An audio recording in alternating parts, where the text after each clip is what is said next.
예, 말씀의 제목을 읽어봅시다. 시작. 믿는 자에 받을 성령. 그 성령은 어떤 자에게만? 믿는 자에게만 있다. 그래서 믿음이 있는 곳에 성령의 역사가 있고 성령이 있는 곳에 믿음의 역사가 있다. 그러니까 믿음이 없으면 성령의 역사는 나타나지 않는다라는 겁니다. 성령의 역사가 있어야 믿음이 더 자라간다라는 거죠. 조희찬.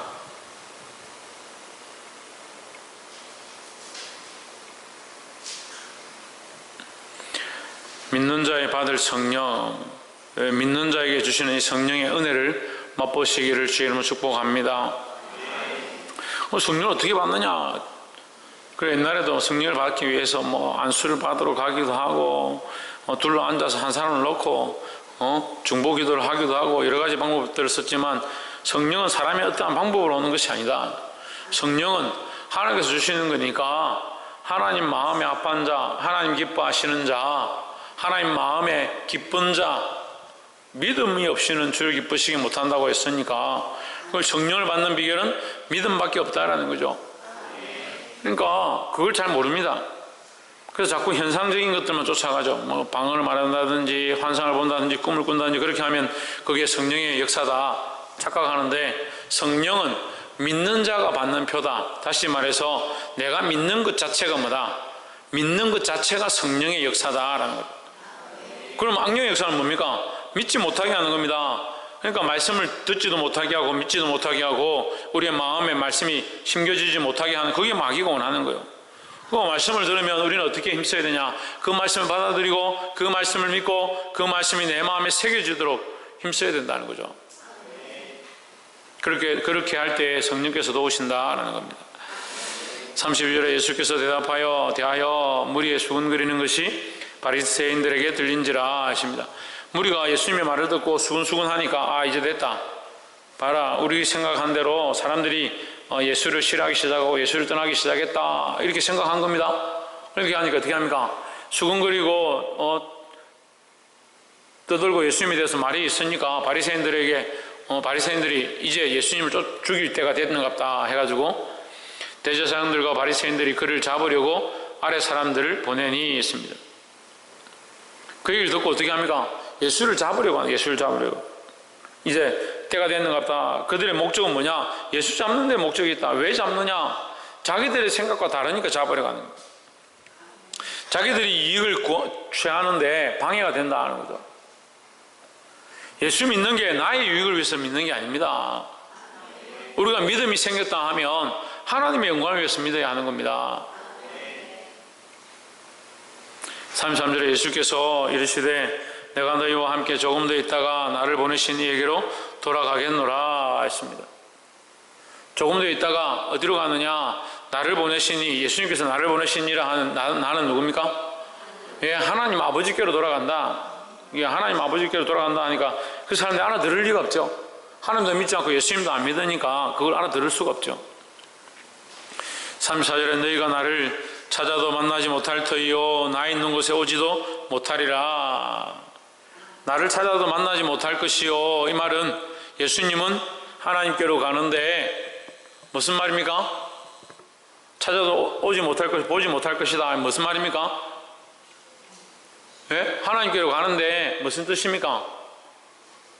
이거 목사님 하나님께로 가는 거죠. 하나님께 가는데 무슨 뜻입니까? 영과 혼과 육이 다 간다. 예수님이 육신을 가진 그대로 하나님께로 간다 이 말이야. 너희가 본 그대로 다시 올 것이다 했으니까 너희가 본 그대로가 뭐냐? 못 박히신 예수님의 모습 그대로 다시 오실 것이라 했으니까 예수님이 그 육체를 가지고 하나님께로 간 거예요. 그럼 왜 육체를 가지고 하나님께로 갔느냐? 우리가 그게 또 궁금하죠. 원래 육체가 아니셨는데 왜 육체를 가지고 하나님께로 갔느냐? 왜 그렇게 했겠습니까? 우리가 희망을 가지고 우리에게 소망이 되기 위해서요. 우리도 이 육신에 지금 썩어질 육신이지만 이 새로운 몸을 입게 될 때 그 새로운 육체를 입고 하나님 앞에 올라가게 될 것을 우리에게 희망으로 보여주신다, 소망으로 보여주신다라는 거죠. 그래서 예수님께서 하나님께로 가서 뭘 하느냐? 처소를 예배한다 했습니다. 예배한다. 예수님이 이 몸을 입고 가신 것처럼 우리도 몸을 입고 가서 우리의 이 새로운 몸, 썩지 아니할 몸, 죽지 아니할 몸, 이 몸을 입고 영원히 산다는 거죠. 너희가 나를 찾아도 만나지 못할 터이요 나 있는 곳에 오지도 못하리라. 지금은 너희 그 몸을 가지고는 올 수 없다 하는 거죠. 그럼 어떻게 됩니까? 이 육체가 죽어야 주님 주신 새로운 몸을 입게 될 때에 하나님 앞에 갈 수 있다는 거죠. 35절에 유대인들이 서로 묻되 이 사람이 어디로 가기에 우리가 그를 만나지 못하리요? 헬라인 중에 흩어져 사는 자들에게로 가서 헬라인을 가르칠 터인가? 자기들 떠나서 다른 이들에게 간다, 다른 곳에 간다 하니까 그러면 로마인들에게 가느냐? 우리 내버려두고 로마인들에게 가서 이제 복음을 전하려고 하느냐? 우리는 잘 안 되니까 로마인들에게 가서 하느냐? 그럼 우리는 로마인들한테 못 가니까 그럼 로마인들에게 가는 게 맞는갑다. 그렇게 생각하는 거예요. 그러니까 결국 인간의 생각이 뭐요? 인간이 생각할 수 있는 그 생각 안에서 생각하고 있습니다. 그러니까 인간의 생각으로 하는 게 아니에요. 하나님 뜻을 쫓아 해야죠. 그래 이해를 못하는 거죠. 인간의 생각으로 하려고 하니까. 참 그래 답답합니다. 교회도 보면 항상 인간의 생각을 하고 있는 사람들이 있습니다. 인간의 생각을 가져오고 인간의 방법을 가져오고 인간적인 지혜를 동원해가지고 하나님 뜻을 보지 못하는 사람들이 수없이 있습니다. 하나님의 방법이 힘으로 할 것 같으면 우리가 다 힘으로 싸워야 돼요. 이 시대에 힘으로 싸우는 게 아닙니다. 36절에 나를 찾아도 만나지 못할 터이요 나 있는 곳에 오지도 못하리라 한 이 말이 무슨 말이냐? 그러니까 저희들이 이해를 못하니까 이렇게 말하는 거죠. 이해할 수 없었다 합니다. 37절에 명절 끝날 곧 큰 날에 예수께서 서서 외쳐 이르시되 누구든지 목마르거든 내게로 와서 마시라 했습니다. 이 목마름이 무슨 목마름이겠습니까? 내가 영적 목마름이죠. 영적 목마름.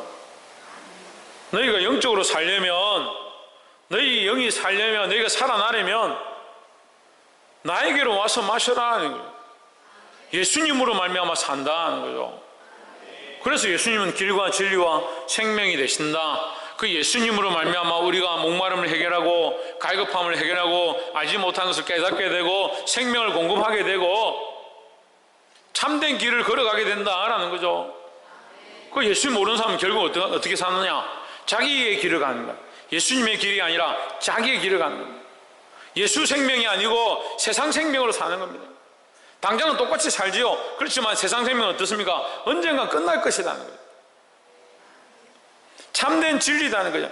근데 사람들은 다 자기 마음대로, 자기 의에 사로잡혀서. 그럼 사회생활 해보면요, 자기 의에 사로잡혀 있는 사람들이 제일 힘듭니다. 자기 의. 한 5, 60대 되는 사람들 만나서 얘기를 해보면요, 대부분 뭐냐, 내가 평생 내가 이렇게 했다. 내가 이렇게 대기업 다니고 내가 직장 다니고 내가 사람들한테 이만큼 했고 내가 이런 사람이다. 다 자기가 얘기했습니다. 심지어는 교회에 먹을 게 없어서 비리러 온 사람들, 돈 $10,000 하나 얻으려고 차비하려고 온 사람도 뭐라고 하냐, 자기가 평생 나 이렇게 살았고 내가 어떤 사람인지 아느냐, 자기 의가 가득한 거요. 야, 그럼 제가 속으로 그렇게 자기 의가 가득한데 내한테 와서, 나는 의도 별로 없는데 내한테 와서 뭘 빌으려고 자꾸 하네. 그 인간들이요, 하나님 없으면 없을수록 자기가 의롭고요, 하나님 모르면 모를수록 자기가 대단한 거예요. 이게 심각한 병이라니까요. 그러니까 해결 안 하는데 해결을 안 해요. 해결 안 해요. 기도도 안 하고 회개도 안 하고, 아무리 기도해야 돼도 기도 안 하고 회개하라 해도 회개를 안 합니다. 왜 해결을 하지 않냐? 내가 잘하고 있다 생각하는데 무슨 해결을 할 거냐는 거예요. 회개는 사람에 대한 회개를 하는 게 아닙니다. 사람과 비교해서 내가 저 사람보다 잘하니까 회개할 필요 없다가 그게 아닙니다. 하나님 앞에 올 때마다 하나님 앞에 나를 비추어서 내가 회개를 하는 거지. 그러니까 회개할 게 없다는 건 말이 안 되는 거예요. 사람에게 비교하면 내가 저 사람보다 잘하죠. 그런데 사람에게 비교하는 게 아니라는 거죠. 김계순 교사님 어디에 비교한다고요? 왜 하나님께 비교한다고요? 하나님께 비할 수 없지만 비할 수 없기 때문에 하나님께 오면 내 연약함을 보는 겁니다. 내 부족함을 보는 겁니다. 그러니까 의로운 자가 하나님 앞에서 설 자가 누구냐? 하나님 앞에 설 자가 아무도 없으니까 다 하나님 앞에 뭡니까? 다 죄인이고 하나님 앞에 어쩔 수 없는 종임을 알아야 되는 거예요. 그럼 지금 내가 어렵다 함으로 서 있다 하더라도 그건 뭐냐? 하나님의 은혜죠. 그러니까 그 앞에 더 정결해지기 위해서 어떻게 해야 되냐? 회개해야 된다는 거죠. 욥조차도 우리가 욥이 참 어려운 사람이다 이렇게 하는데, 욥이 그 대만 사람 빌닷과 엘리바스와 다 기억이 안 나. 하여튼 그 친구들이 와가지고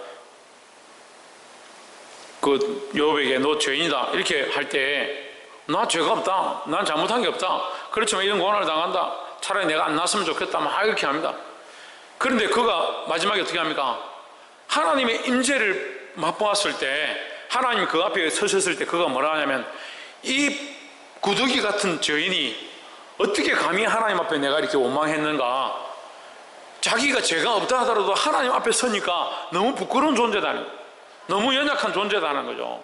감히 말할 수 없는, 창조자를 말할 수 없는 그런 죄인임을 자기가 스스로 알았다는 거죠. 그럼 왜 회개하지 않느냐? 자기가 의인이라 생각합니다. 회개하지 않는 사람 제일 문제가 뭐냐? 하나님 모르는 거예요. 하나님 모르는 거예요.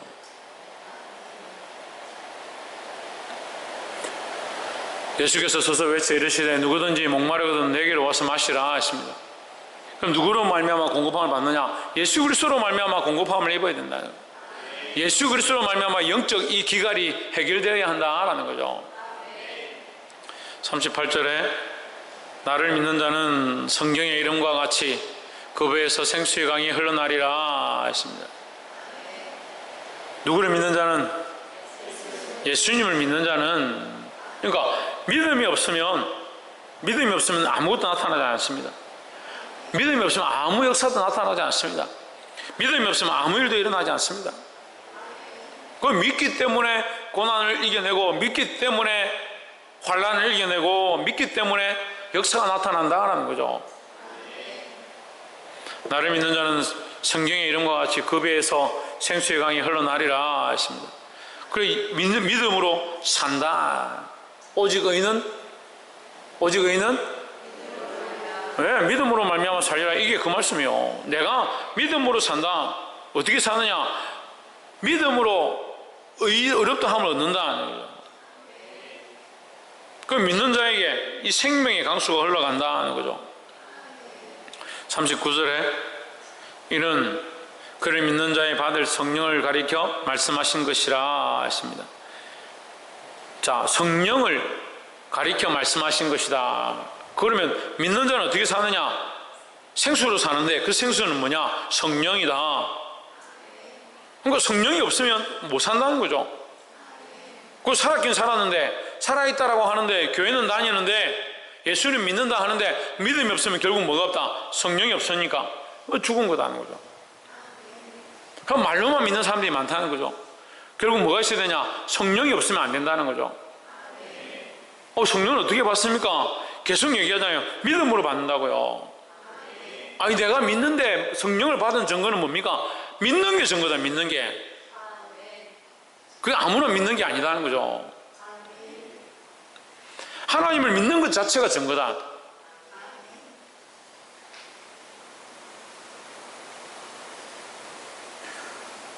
믿을 때 성령께서 하나님 알게 하시고, 믿을 때 성령께서 깨닫게 하신다 했습니다.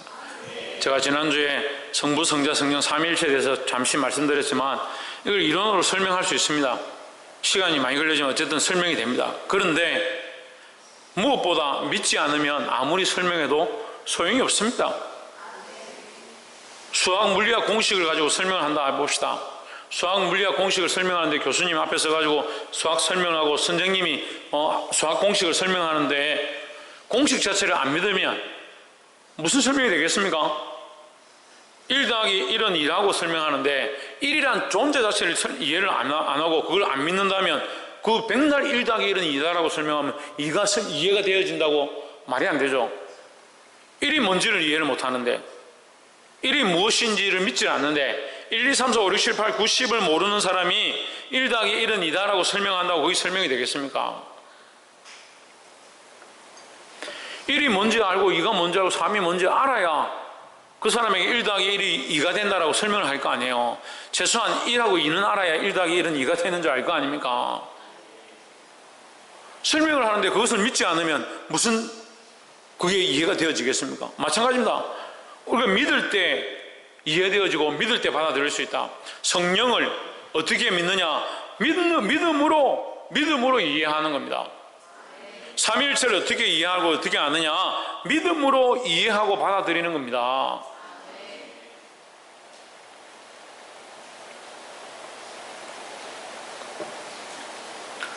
(31절) 40절에 이 말씀을 들은 무리 중에서 혹은 이가 참으로 그 선지자라 하며 41절 혹은 그리스도라 하며 어떤 이든 그리스도가 어찌 갈릴리에서 나오겠느냐.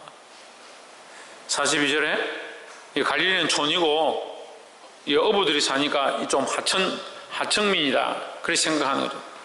42절 성경에 이르기를 그리스도는 다윗의 씨로 또 다윗이 살던 마을 베들레헴에서 나오리라 하지 아니하였느냐 하며 했습니다. 그러니까 성경을 좀 아는 사람들이 얘기를 하는 거죠.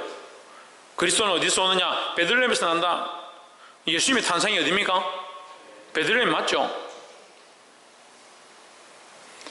그러니까 우리가 이걸 또 잘 모르는 사람들이 있는데 갈릴리 나사렛은 예수님이 자라신 곳이고 예수님이 호적하러 가다가 태어난 산부인과는 베들레헴 여관이다. 예. 산부인과 우리 출생이 다 산부인과죠. 요즘 옛날에는 다 어디 뭐 밭이나 어디 저 내과나 마구간이나 정기나 뭐 정기 압니까? 정지 압니까? 정지. 김성수 목사님 정지가 뭡니까? 예, 부엌에, 예, 부뚜막에. 그래 잘 낳는 사람 안방에서 낳고 그래 나왔는데 지금은 다 어디서 낳느냐 이러면 뭐 산부인과 이렇게 다 하죠. 예수님의 출생이 어디냐? 그 탄생하신 곳이 어디냐? 그 고향이 아니라 탄생하신 곳이죠. 이게 본적하고 자기가 출생한 곳하고 헷갈리는 사람도 있어요. 본적은 부모가 사는 곳이죠.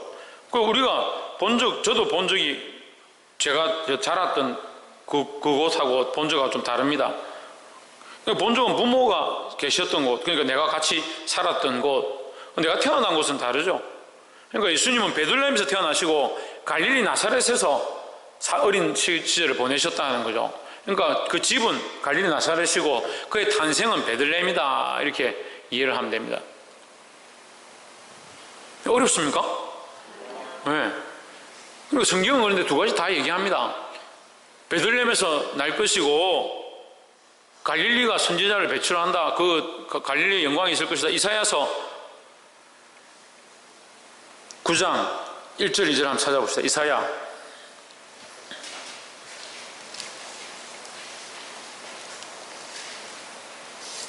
이사야 9장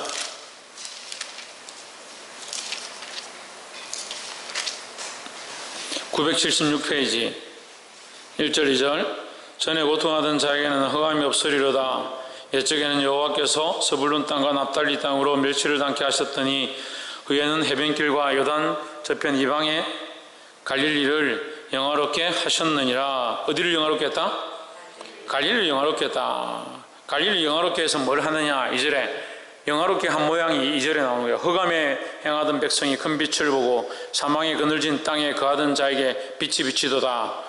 이 흑암에 행하던 백성에게 큰 빛, 이 빛이 뭐냐? 예수 그리스도죠. 예, 그리스도가 나셔서 구세주가 나셔서 갈릴리에 빛이 비치시고 그래 갈릴리가 영화롭게 될 것이다. 이 얘기를 하는 거죠. 분명히 성경이 기록하고 있습니다. 근데 잘 모르는 거죠, 사람들이.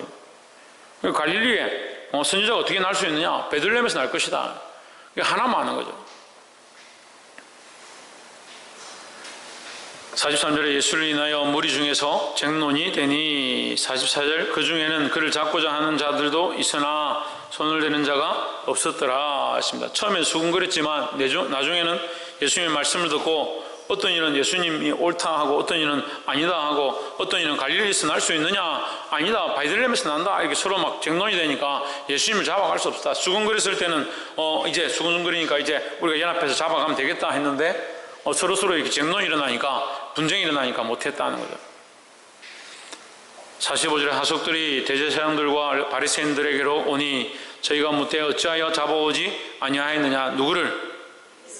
예수를 잡아오지 아니하였느냐. 46절에 하석들이 대답하되 그 사람이 말하는 것처럼 말한 사람은 이때까지 없었나이다 하니 했습니다. 그처럼 이렇게 바르게 말하는 사람, 옳게 말하는 사람들은 없었다. 그러니까 아무리 인간이 바르게 말한다 해도 결국 뭘 추구하느냐? 자기 유익을 추구하게 되어 있습니다. 인간들은 자기 유익을 추구하는 얘기를 하게 되어 있죠. 그러면 저 사람은 자기 유익을 추구하는 사람이다 하고 잡아가든지 무슨 올무를 잡으면 되는데 예수님 올무 잡을 게 없는 거죠. 자기 유익을 취하지 않으니까. 그리고 결국은 예수님은 이 땅에 속한 자가 아니니까 이때까지 없었나이다 이렇게 말을 했습니다. 47절에 바리새인들이 대답하되 너희도 미혹되었느냐 너희도 속았느냐 이 말이에요. 속았느냐. 이런 얘기는 우리 믿지 않는 자한테 많이 듣습니다. 우리가 믿음으로 살려고 하면 믿지 않는 부모나 가정에서 그런 말들을 하죠. 너도 넘어갔냐 너도 속았냐 이렇게 얘기를 합니다. 근데 우리가 잘 분별하고 승리해야 될 점이 있습니다. 48절에 당국자들이나 바리새인 중에 그를 믿는 이가 있느냐. 율법을 알지 못하는 이 무리는 저주를 받은 자로다. 율법을 몰라서 이 예수가 잘못된 줄 모르니까 너가 안 잡았구나. 너희가 정신을 차려라. 너 저주 받을래. 이런 말이에요. 정신을 차려라. 너 저주 받을래. 너희 율법을 모르니까 그런 소리를 하지. 예수가 하는 소리 다 헛소리다. 이 말이에요. 이런 말도 안 믿는 사람들이 많이 하죠. 저는 이런 말 굉장히 많이 들었는데 고난을 당해봤어야 알지. 주를 위해서 핍박을 당해봤어야 알지. 주를 위해 그리스도를 위해 당한 십자가의 흔적, 고난의 흔적들이 우리 각자 안에 있어야 된다는 거예요. 뭐가 있어야 된다고요? 뭐라노? 뭐가 있어야 된다고요? 고난의 흔적, 십자가의 흔적이 있어야 된다는 거예요.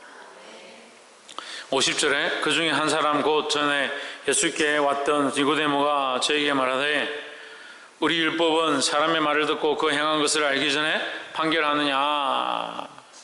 무슨 말이냐면 51절 너희가 보지도 못하고 그 말하는 것만 듣고 함부로 판단하느냐. 니고데모가 예수님을 만나서 겪어보니까 그런 분이 아니다. 이제 그 말을 하고 싶은데 그런 말을 했다가는 좀 시끄러울 것 같으니까 우리가 판결하는 율법이 보지도 않고 사람 말만 듣고 판단하느냐. 그래서 우리도 이 지혜롭게 잘 해야 됩니다. 세상에도 보면 사람들끼리 다툼이 나는데 교회 안에도 다툼이 나는데 어떻게 되냐. 양쪽 얘기를 다 들어야 되고 특별히 하나님의 말씀 가운데 판단해야 된다는 거죠. 그래 우리가 대개 보면 어떻게 합니까? 자기에게 좋게 하는 사람에게는 편을 들어주고 자기에게 싫게 하는 사람들한테 편을 들어주지 않고 그러니까 항상 안쪽을 굶습니다. 바른 판단들을 해야 된다는 거죠. 52절에 저희가 대답하되 하여 이르되 너도 갈릴리에서 왔느냐. 상고하여 보라 갈릴리에서는 선지자가 나지 못하느니라 하였더라 했습니다. 그러니까 지금 성경을 아는 것처럼 하지만 뭐요? 지금 이사야서 말씀을 모르고 있는 거죠. 이사야 말씀을 이 사람들이 이해를 하지 못하고 있는 거죠. 하나님께서 갈릴리로 영화롭게 하시겠다라는 말씀을 잊어버린 거죠.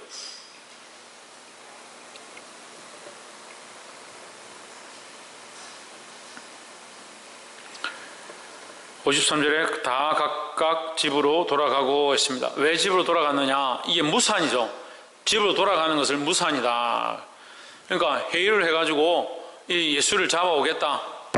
예수를 잡아오는 게 목적이었는데 다 이게 만장일치가 안 되고 서로 의견이 다 맞지 않으니까 결국 예수를 잡아오지 못했다. 그래서 어떻게 했냐? 집으로 돌아갔다. 이거죠. 자, 오늘 말씀의 제목이 뭡니까? 믿는 자의 받을 성령이다. 성령 어떻게 받는다? 왜? 믿음으로 받는다. 그 믿음이 없으면 성령을 받을 수 없다. 그럼 믿음을 우리가 성령을 받았다는 증거는 뭐냐? 예, 그렇죠. 예, 잘 들었네. 성령을 받았다는 증거는 믿는다는 것이다.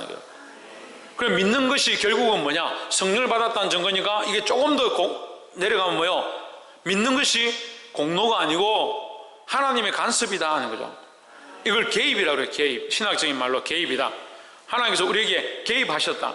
우리가 다 알 수가 없고 다 볼 수가 없고 다 믿을 수가 없고 다 이해할 수 없는데 우리가 믿어야겠다. 이게 하나님 살아계신 것 같다. 뭔가 있는 것 같다 하려고 할 때 성령이 개입하셔서 하나님이 개입하셔서 우리의 마음을 바꾸신다는. 그래서 이거 내가 한 게 아니에요. 내가 전적으로 한 게 아니에요. 그게 하나님의 은혜다라는 겁니다. 믿는 것 자체가 하나님의 은혜다라는 거예요. 옆에서 한번 보십시오. 믿는 것 자체가 하나님의 은혜입니다. 우리가 믿고 있다는 것 자체가 하나님의 은혜인 줄 알고 이 믿음을 저버리지 아니하고 늘 하나님을 기쁘시게 하는 저와 여러분 되기를 주의 이름으로 축원합니다. 기도하겠습니다.